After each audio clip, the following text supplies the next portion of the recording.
ఏం లేదు ఫ్రెండ్స్, ఇవాళ అయితే నేను దొండకాయ వేపుడు చేద్దాం అనుకుంటున్నాను. అందుకని ఆనియన్స్ కట్ చేసి ఇలా ఆనియన్స్ అన్ని ఫస్ట్ డీప్ ఫ్రై చేస్తున్నానండి. మేమిద్దరం అయితే ఉన్నాము. మా ఇద్దరి కోసము 1/2 kg దొండకాయలు అయితే తీసుకున్నాము. ఈ దొండకాయలను అయితే ఇక్కడ భోపాల్లో కుందురు అని పిలుస్తారు.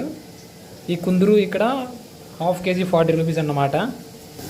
ఇలా దూరగా ఎంపుకున్న తర్వాత ఆ తర్వాత మనం ఏవైతే కట్ చేసి పెట్టుకున్నటువంటి కుందురు ముక్కలు ఉన్నాయో, అదే దొండకాయ ముక్కలు, అవన్నీ ఇందులో వేసేసుకోవడమేనమాట. తర్వాత ఇలా కట్ చేసుకున్నటువంటి దొండకాయ ముక్కలన్నీ ఇందులో వేసుకొని చిన్నగా కలబెట్టాలన్నమాట కొద్దిసేపు. ఇవైతే దొండకాయ ముక్కలు ఏవైతే ఉన్నాయో అవన్నీ త్వరగా వేగాలంటే లైట్గా పసుపు చల్లుకోవాలన్నమాట. కొంచెం పసుపు చల్లుకుంటే ఆ దొండకాయ ముక్కలు అనేటువంటివి కొంచెం త్వరగా ఏంపు అవుతాయి. ఈ ఏంపుడులోకి కారం పొడి అయితే కావాలి. మా దగ్గర కొబ్బరి కారం లేదు కాబట్టి తెల్లబాయలు తీసుకున్నాం. తెల్లబాయలు కొంచెం కారం వేసి బాగా పిసికామన్నమాట. ఇదైతే కొంచెం టేస్టీగా ఉంటుందని ఇలా చేసాము, డైరెక్ట్గా గుడ్డు కారం వేయకుండా. అంతా అయిపోయిన తర్వాత లాస్ట్లో ఈ కారం అనేటువంటిది వేగిన తర్వాత కుందురులో వేస్తే, అదే దొండకాయలలో వేస్తే కొంచెం టేస్టీగా ఉంటుంది అన్నమాట. మధ్యలో కొద్దిసేపు దీన్ని కలబెట్టుకోవాలి, లేదంటే మాడిపోయింది అడుగున.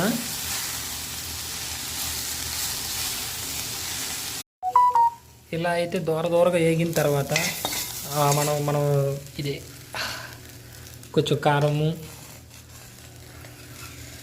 వేసుకోవడమే, మనకి ఎంత కావాలంటే అంత కారం. తర్వాత లైట్గా సాల్ట్ వేయండి బాబోయ్. తర్వాత కలిదిప్పుకోవడమే. మాకైతే అడుగు మాడిపోయిందండి, ఎందుకంటే మేము వాడేది స్టీల్ కాబట్టి కడాయి కొంచెం ప్రాబ్లం ఉంటుంది, దాని నో ప్రాబ్లం.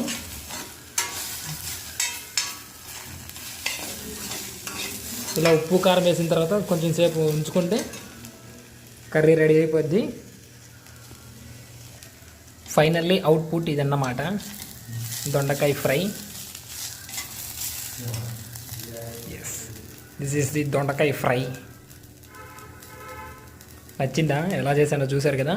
ఇంట్లో ఉన్నప్పుడు సింగిల్గా ట్రై చేయండి, కుమ్మేయండి, తర్వాత సంగతి తర్వాత.